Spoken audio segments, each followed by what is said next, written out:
Hola, muy buenas tardes. ¿Qué tal todos? Ya veo que os estáis conectando. Estaba dando también unos minutitos, 5 minutitos de cortesía, a ver si os sigues conectando. Efectivamente, ahora ya se oye porque ya me he conectado. Muy bien. Bueno, pues nada, primero me presento. Me llamo Hildu Arapintos. Es un nombre un poco complicado, pero bueno, me podéis llamar Hildu. Yo os veo por el chat lo que vais escribiendo, ¿vale? Y luego, bueno, pues lógicamente soy médico internista, me dedico un poco más a la parte de infecciosas, estuve con el COVID, ahora, bueno, pues estoy también un poco más con medicina interna también en general. Y bueno, pues también soy profesora de infecciosas de AMIR. Habitualmente, pues bueno, doy clases para el MIR, pero también para los másteres, incluido el máster de urgencias. Y bueno, pues entre los temas que damos en el máster de urgencias de los que yo doy la clase, pues sería uno la sepsis. Entonces, bueno, esta charla pues sobre todo es un poco para, bueno, pues para contaros la sepsis y además actualizar un poco, bueno, pues lo que ha habido de novedad en las últimas guías, que bueno, son de la campaña de prevención de la sepsis de 2021. Sobre todo vamos a recalcar un poquito estas cosas que pueden a lo mejor no, pues no tenerlas a lo mejor tan fresquitas y recalcarlas un poquito, ¿vale? Cualquier duda que tengáis, ¿vale? Lo dicho, yo os voy a ver por el chat lo que escribáis, ¿vale? Así que os lo iré tratando de contestar o a lo largo de la charla o al final o cuando lo necesitéis, ¿vale? Así que bueno, es un ejemplo de charla o de clases que damos en AMIR, espero que os guste. Y bueno, pues vamos a comenzar con la sepsis. Ya sabéis que la sepsis, pues bueno, desde el punto de vista de las infecciosas o incluso de la medicina, pues es una de las enfermedades o entidades más graves que pueden producir pues una alta mortalidad. Entonces, en este aspecto, ya que no tenemos ningún biomarcador que sea patognomónico o algo que sea pues inequívoco el diagnóstico de la sepsis, pues sí que tenemos que tener, pues como por decirlo así, una pues especial atención, ¿no?, en la sospecha de la sepsis. Sabéis que con el tema de la definición de la sepsis, pues va cambiando periódicamente. La definición actual se concretó en 2016, en la cual, pues bueno, previamente a 2016 se hablaba de que la sepsis era un SIRS, es decir, una respuesta inflamatoria sistémica secundaria a una infección. Pero bueno, el SIRS, pues ya sabéis que contiene pues unos parámetros que son muy inespecíficos de, por ejemplo, pues tener fiebre, que puede tener cualquier infección o cosas no infecciosas, aumento de frecuencia respiratoria, leucocitosis, o sea, son cosas que son como bastante inespecíficas y que en este aspecto, pues a lo mejor un paciente que tiene una neumonía y que por tener neumonía tiene fiebre, tiene aumento de frecuencia respiratoria y leucocitosis, no significa siempre que un paciente que tiene neumonía vaya a estar séptico siempre igualmente, ¿no? Con lo cual, pues quedaba un poquito inespecífica esta definición.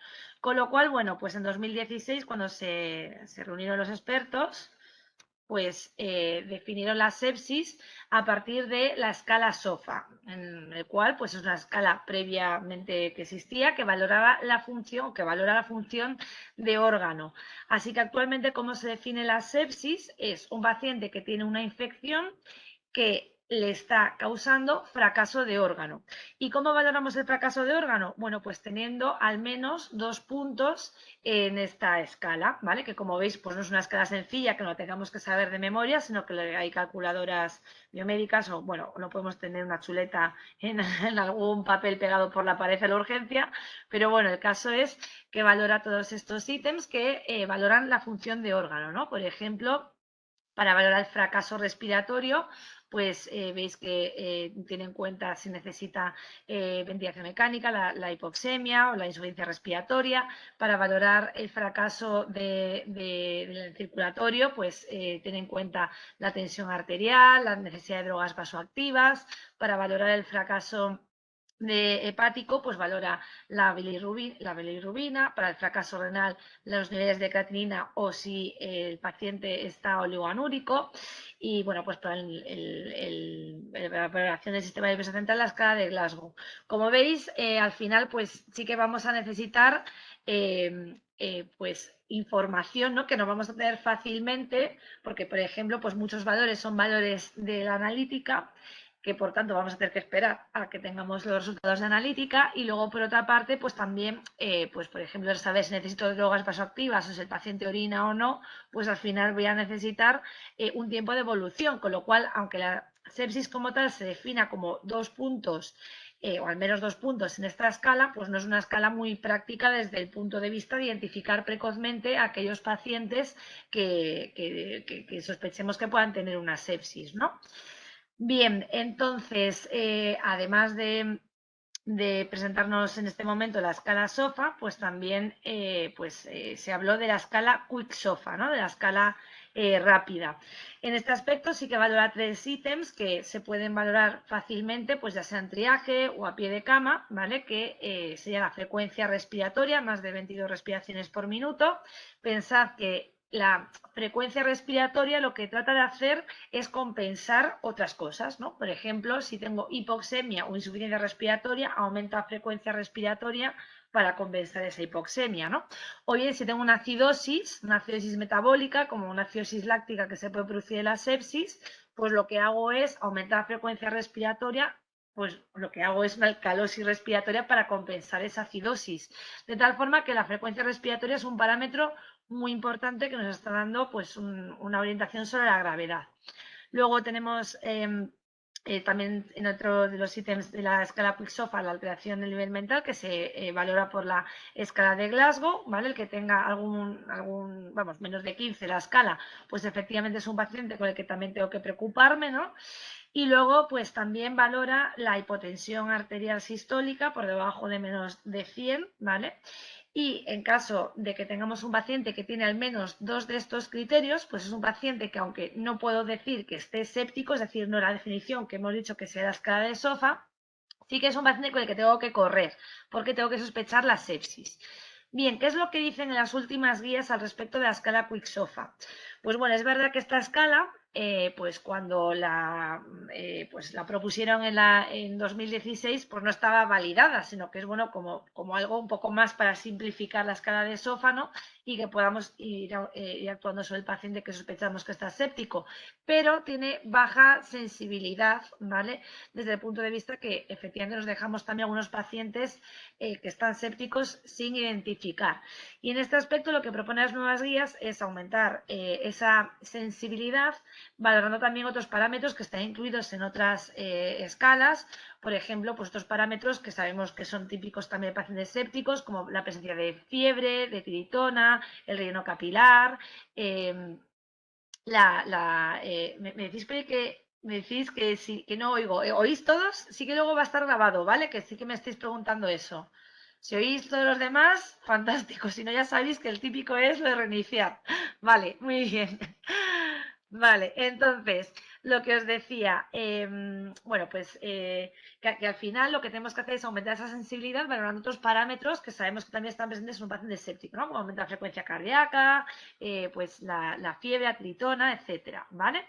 Bien, más cosillas. Bueno, pues cuando tenemos un paciente que tenemos esta sospecha, pues tenemos que hacer bueno, una serie de medidas, ¿no? Que ahora vamos a ver, comentando también un poquito las definiciones. La definición de shock séptico pues sería que un paciente que está séptico tras haberle hecho una correcta reposición con sueros, ¿vale? Que le hemos repuesto ya la hipovolemia, sigue teniendo hipotensión, ¿vale? Tiene una presión arterial media por debajo de 65 y que por tanto va a precisar drogas vasoactivas. Y además el ácido láctico, que sabéis que es un marcador de hipoperfusión, ¿vale? En ese caso, si está elevado es que efectivamente el paciente pues, está hipoperfundido y por tanto también entra la definición de shock séptico. Muy bien, bueno, pues entonces, con respecto al manejo, cosas que vamos a ir haciendo. Bueno, pues entre las primeras cosas que vamos haciendo, además de, por supuesto, explorar y sospechar que el paciente esté séptico, ¿no?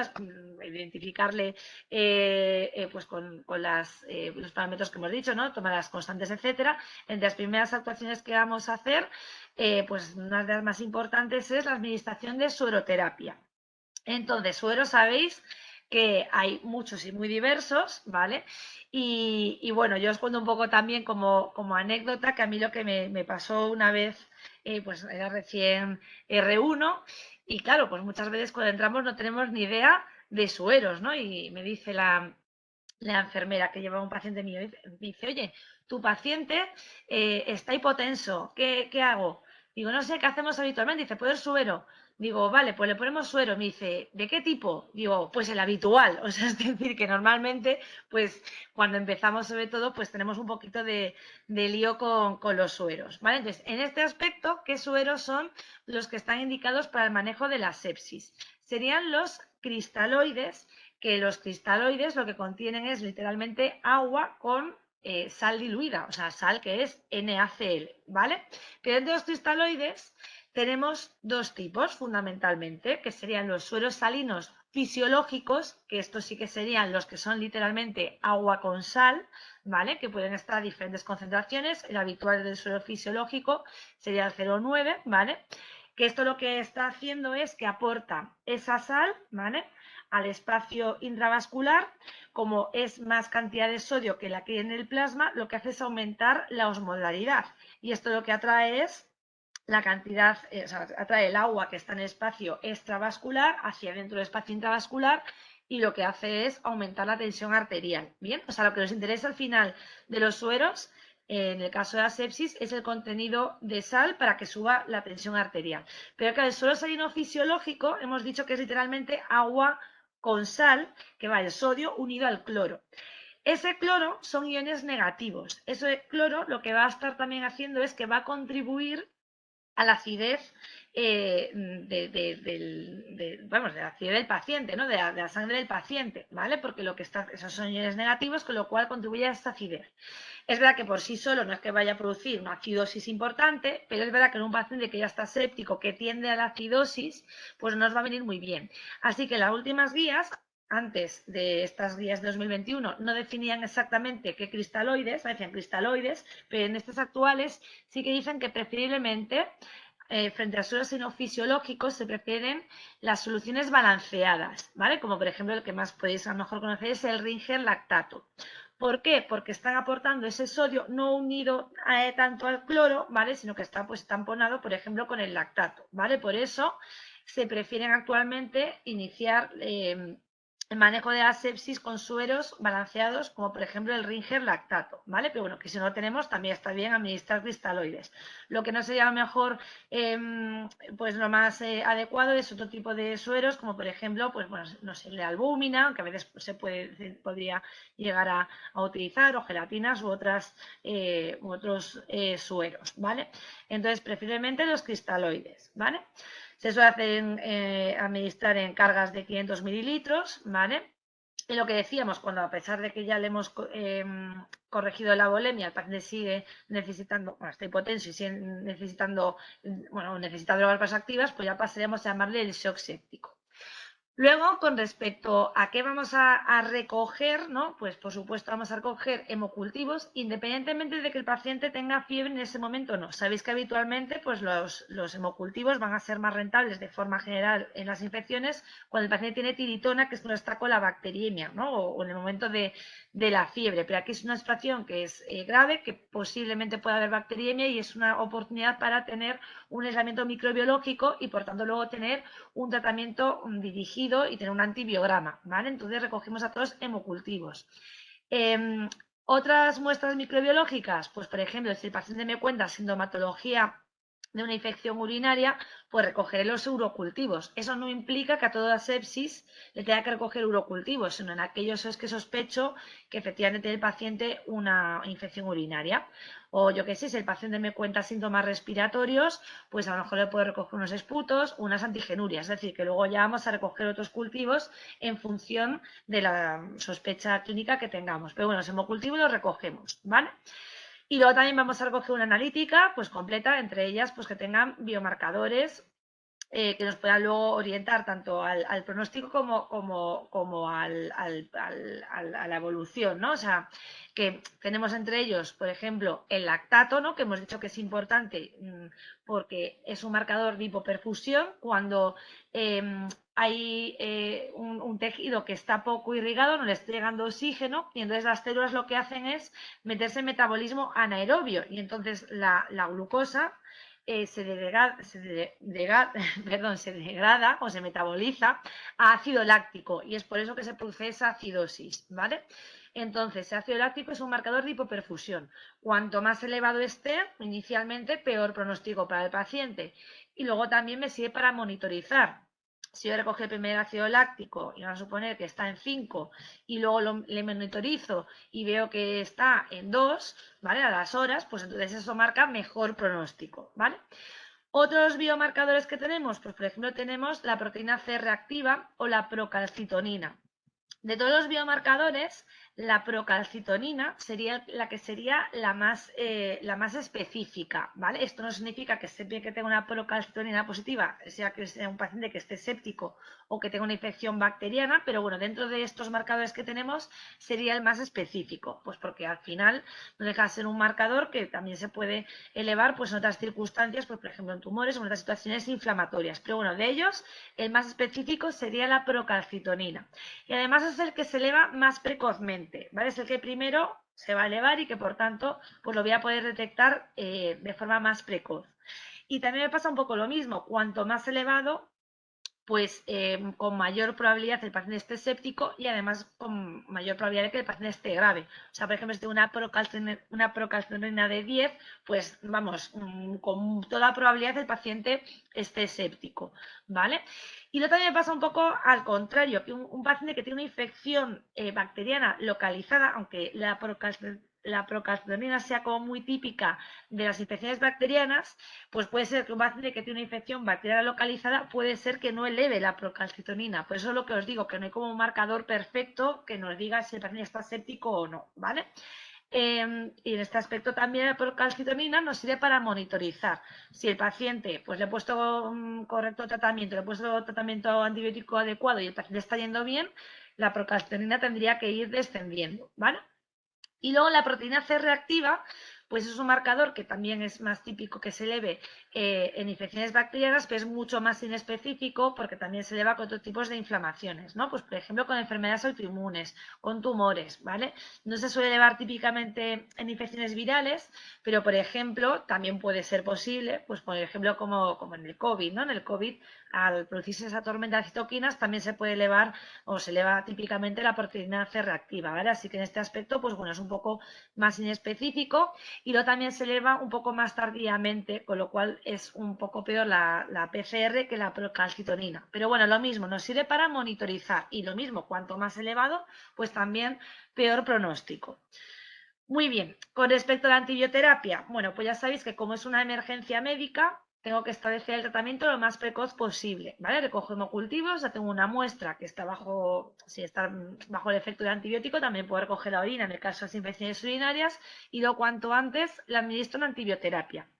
En este aspecto, bueno, pues hasta las guías de 2021, las últimas guías, pues se recomendaba administrar el antibiótico dentro de la primera hora en todos los casos, si sospecho sepsis, lógicamente, ¿no?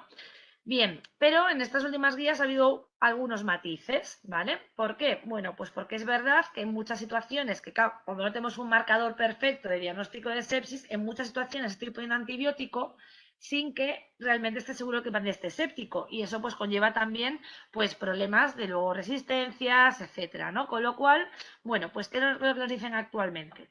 Que si yo tengo un paciente que está en shock séptico o que tengo claro que el paciente tiene una sepsis, efectivamente, sin ninguna duda, le pongo el antibiótico dentro de la primera hora, ¿vale? Pero es verdad que si tengo un paciente que tengo dudas, ¿vale? Y que no está en shock, claro, entonces es mejor que yo dentro de las 3 primeras horas le pueda orientar un poco más el diagnóstico, es decir, le hago una exploración un poco más profunda, le hago una análisis un poco más detallada y le hago unas primeras pruebas sencillas que tengo rápido, como por ejemplo una tira de orina, una placa de tórax, una analítica y veo, ¿vale? Porque a lo mejor el paciente, imaginaros, viene hipotenso y con bajo nivel de conciencia.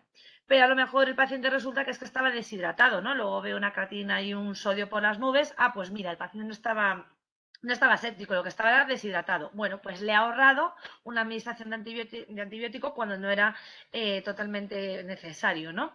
Entonces, bueno, se dice que si tengo estas tres situaciones, es mejor reevaluar el caso e investigarlo mejor y no pasarme en el caso de que, bueno, pues por lo que sea, tengo ese margen, no ya hasta 1 hora, sino hasta pasada 3 horas, ¿vale? O sea, si no consigo tener un diagnóstico, pues efectivamente se administra el antibiótico de esas 3 primeras horas, o sea, se amplía un poquito más el margen, ¿vale?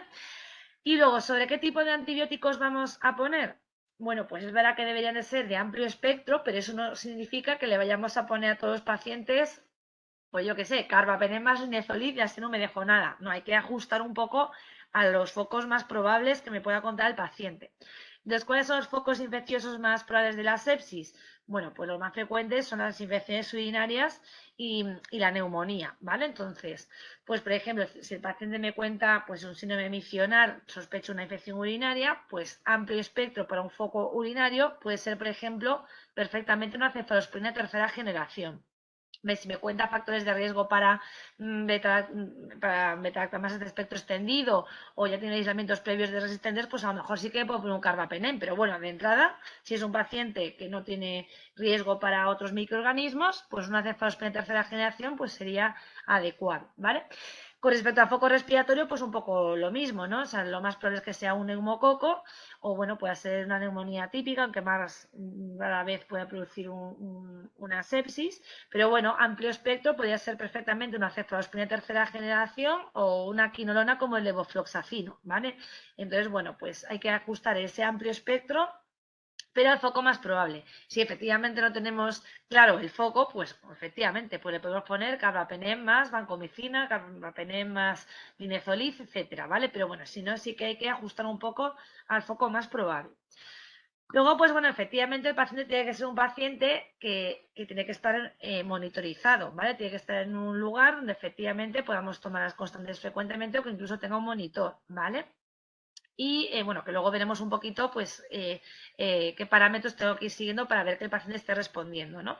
Y luego pues es muy importante identificar el foco, ¿vale? Porque yo a lo mejor pues tengo una infección urinaria o una infección intraabdominal, pero a lo mejor tengo pues yo qué sé, un absceso intraabdominal que si no estoy drenando, pues entonces el antibiótico no va a llenar, no va a llegar, ¿no? Entonces no va a responder, con lo cual es imprescindible pues hacer las técnicas diagnósticas pertinentes para ver si efectivamente, pues yo qué sé, si por ejemplo, pues es un paciente que sospecho una pielonefritis y que bueno, pues que sospecho que a lo mejor pues pueda necesitar pues un doble J o lo que sea, pues efectivamente pues habrá que hacer una eco abdominal o un TAC, ¿vale? Para ver que efectivamente no haya ningún foco que haya que drenar, ¿vale? O sea, ya sabéis que cuando hay pus, pues drenamos, ¿vale?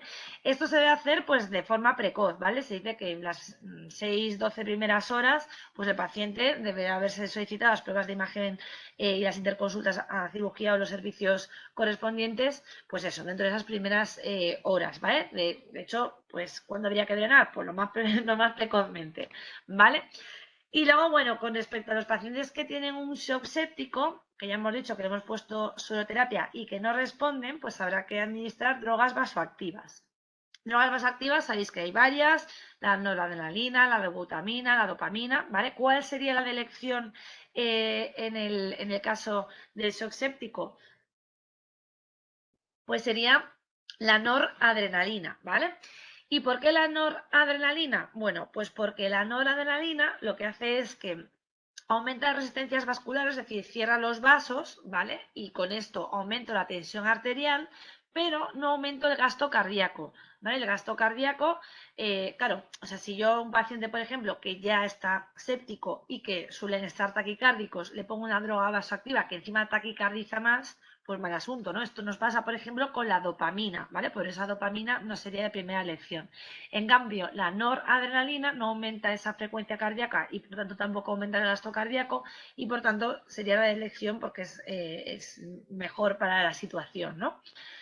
En cualquier caso, todas las drogas vasoactivas son proarritmogénicas y por tanto tengo que monitorizar este aspecto. Lógicamente es un paciente que tiene que estar monitorizado cuando está en shock séptico de forma general, ¿no? O sea, porque es un paciente que está muy malo, pues efectivamente habrá que a lo mejor hacer una monitorización invasiva, que tenga que estar el paciente en la UCI o en un lugar hasta que suba la UCI, la urgencia, en la cual pues efectivamente pueda estar monitorizado. ¿Cómo voy a administrar las drogas vasoactivas? Bueno, pues es verdad que la noradrenalina, al ser un vasoconstrictor muy potente, pues una vía periférica nos va a durar muy poquito, así que vamos a tener que administrarla por una vía central. Pero claro, una vía central no la colocamos rápidamente, ¿no? Entonces sí que se admite que se pueda poner una vía periférica como puente a que mientras le voy cogiendo la vía central vaya administrando al paciente la noradrenalina, ¿vale? Entonces esto hay que tenerlo en cuenta. Y luego, bueno, con respecto a los corticoides, claro, es una situación de estrés, ¿no? Con lo cual, pues está ahí como la duda, ponemos corticoides, no ponemos corticoides, ¿vale? Entonces, ¿cuándo se recomiendan administrar corticoides? Bueno, pues si tengo un paciente que ya está diagnosticado previamente de insuficiencia suprarrenal, lógicamente está sometido a una situación estresante, le tengo que subir su dosis habitual, ¿vale? Si no, en el caso de un paciente que está séptico y que está respondiendo bien, no hay que poner corticoides. Pero es verdad que si tenemos un paciente que está en shock séptico, ya le hemos puesto todos los sueros del mundo, le hemos puesto drogas vasoactivas, la adrenalina hasta arriba, pues ya no tenemos otra opción. Entonces, bueno, ahí sí que efectivamente las guías sí que recomiendan, o bueno, sí que dicen que bueno, que podremos probar con la administración de corticoides, pero claro, porque es que la alternativa ¿cuál es? Pues es que el paciente está yendo muy mal, ¿vale? Entonces sí que se pueden administrar corticoides en esta situación, ¿vale? Muy bien, no sé cómo vais de dudas, pero bueno, os comento por aquí un poco lo que decía de cuáles son los objetivos un poco hemodinámicos que tenemos que ir monitorizando al paciente. Entonces, bueno, pues bueno, a las 6 horas, pues el paciente debería tener una presión arterial media buena, es decir, por encima de 65, que el lactato sea aclarado, ¿vale? Que esté por debajo de 2, que tenga una buena saturación venosa central y que el paciente esté orinando pues a ritmo de más de 0,5 mililitros kilo hora, ¿vale? Esos serían un poco los objetivos que tenemos para ver que el paciente efectivamente está respondiendo, ¿vale? Y bueno, con respecto al tratamiento, aunque lo hemos ido comentando, ¿vale? Sí que me gustaría recalcar, y esto de forma general para todas las infecciones, ya sea la sepsis, que efectivamente es una emergencia médica infecciosa, pero de forma general para cualquier infección, el tratamiento son 3 pilares, ¿vale? No solamente es antibiótico. O sea, esto pensar, por ejemplo, si tengo una neumonía que tiene insuficiencia respiratoria, no le pongo el antibiótico y ya está, ¿no? A lo mejor le pongo oxígeno por gafas nasales o a lo mejor necesita ventilación mecánica, es decir, necesita más cosas, ¿no? Así que bueno, en ese aspecto pues es importante el soporte, ¿no? Pues la sueroterapia, si necesita drogas vasoactivas u otros soportes, ¿no? El control del foco es el segundo pilar, o otro de los pilares, ¿no? Que es lo que hemos dicho, o sea, tenemos que controlarlo cuanto antes, de forma precoz. No vamos dando margen antibiótico en el caso de que haya una colección, porque efectivamente donde hay colección, pues no va a llegar el antibiótico. Ese antibiótico tiene que ser sensible, o sea, el bicho tiene que ser sensible al antibiótico, pero además el antibiótico tiene que llegar al lugar de la infección, ¿vale? Así que, pues lo dicho, ¿no? O sea, controlar el foco, drenando, y luego, pues si hay material asociado a esa infección, pues si tengo una infección de catéter, retirar precozmente el catéter. Si tengo una infección asociada a sonda vesical, quitar la sonda vesical y poner una limpia si los que lo necesita, etcétera, ¿vale? Luego sobre la antibioterapia, pues un poquito lo que habíamos dicho, ¿vale? Ajustada al foco más probable, ¿vale? De amplio espectro, y luego ya cuando tengamos la afiliación, ya tengamos el antibiograma, pues ajustar y poner el tratamiento dirigido para esa bacteria, ¿vale? Recuerda que no porque un antibiótico tenga más espectro significa que sea más activo frente a la bacteria que luego realmente vaya a producir esa infección. Muy bien, bueno, pues por mi parte estaría. Entonces yo os cedo ahora el turno, ¿vale? No sé si tenéis alguna duda o alguna cosilla que comentar. Bueno, yo sobre todo animaros a que si os queréis apuntar a los cursos, pues, ¿qué os voy a decir? Pues están bien, ¿no? Ya, no solamente que participe yo en ellos, ¿vale? Sino que, Bueno, pues yo creo que son de utilidad. A ver, una duda que tenéis por ahí. Un paciente con sospecha de sepsis se recomienda sondar. Claro, efectivamente, se debería de sondar por el hecho de monitorizar. Es la mejor forma que tenemos para cuantificar esa diuresis y esa respuesta. Así que efectivamente, deberíamos de sondar, ¿vale? Y luego, pues enseguida que el paciente esté respondiendo, pues a lo mejor a las primeros 1 o 2 días retirar ya el sondaje para evitar la infección de la sonda vesical. Así que efectivamente sí. Más cosillas.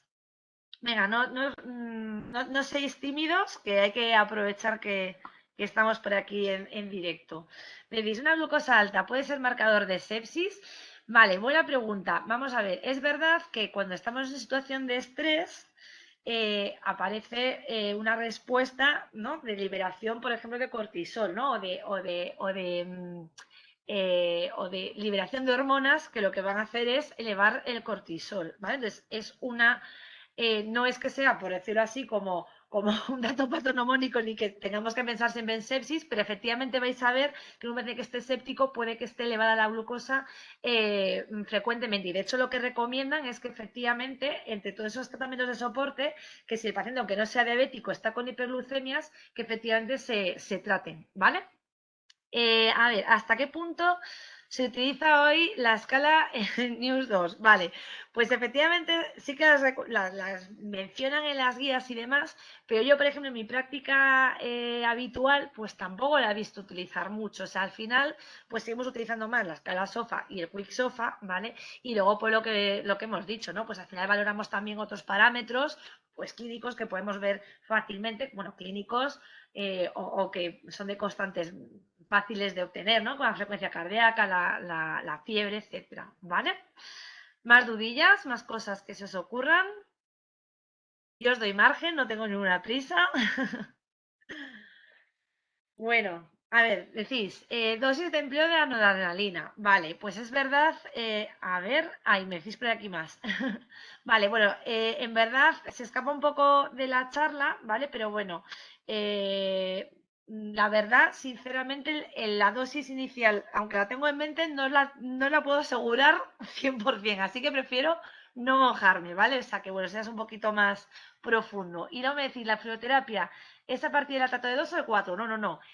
Y además es muy buena pregunta. A ver, la fluoterapia la debemos establecer en todos los pacientes precozmente, independientemente de que en ese momento estén hipotensos, si lo que estamos sospechando es que el paciente esté séptico. Imaginaos que es un paciente que viene hipotenso, o sea, perdón, que viene con bajo nivel de conciencia, con aumento de frecuencia respiratoria, que sospechamos que tiene una sepsis porque me cuenta clínica infecciosa, y a lo mejor en ese momento el paciente no está hipotenso, pero estoy sospechando que el paciente está séptico, ¿vale? Con lo cual debo de comenzar la fluidoterapia independientemente de la hipotensión, ¿vale? Y lo mismo, con el ácido láctico ya estaríamos hablando de que el paciente ya probablemente esté en shock séptico, ¿vale? Así que la fluidoterapia se comienza cuanto antes. Como hemos dicho antes, como el antibiótico de forma más precoz, salvando un poco esas excepciones que decíamos de las 3 horas. A ver, otra dudilla que tenéis por aquí. Uy, uy, a ver, que se me sube mucho el chat. Voy a subir por aquí. A ver. Vale, me decís un paciente con una PCR de 100, una procalcina positiva y leucocitosis, ¿hasta qué punto es probable que tenga sepsis? Y lo digo porque cuando llamas de 100 hay veces que dicen que no es un parámetro de sospecha. Vale, muy buena pregunta. Esto es la típica cosa que efectivamente nos pasa muchas veces, de que tú lo estás viendo clarísimo, porque efectivamente, pues es así como nos lo cuentan, y luego ya lo que se hace en el hospital son otras cosas que muchas veces puede que estén mal. O sea que es verdad que cuando tenemos, por ejemplo, un paciente que tiene, no te sé fiar exactamente los valores, los puntos de corte exactos, pero es muy probable, ¿vale? Una procalcemia elevada con una PCR elevada es muy probable. Y te diría, pues no sé si los valores son, yo qué sé, 2 de procalcitonina y 100 de PCR, o sea, pero que hay como unos puntos de corte en los que hay una probabilidad más del 90% de que el paciente esté séptico. Así que bueno, ahí lo que toca, Dania, es insistir y decir que sí.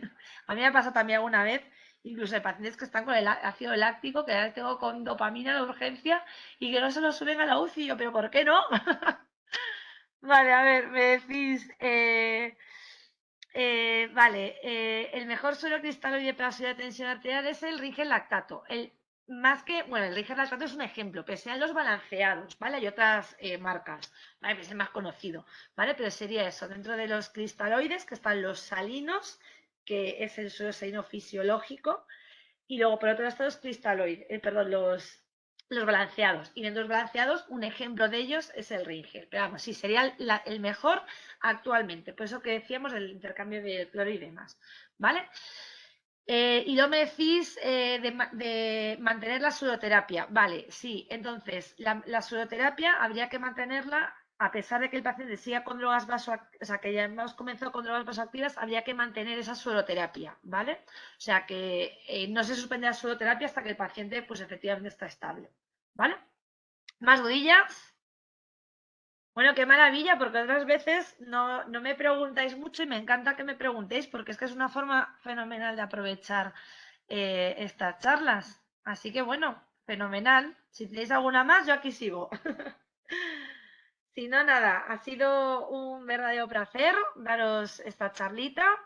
Y bueno, muchas gracias, Dania, que ya ha sido alumna mía. Bueno, pues yo un placer siempre.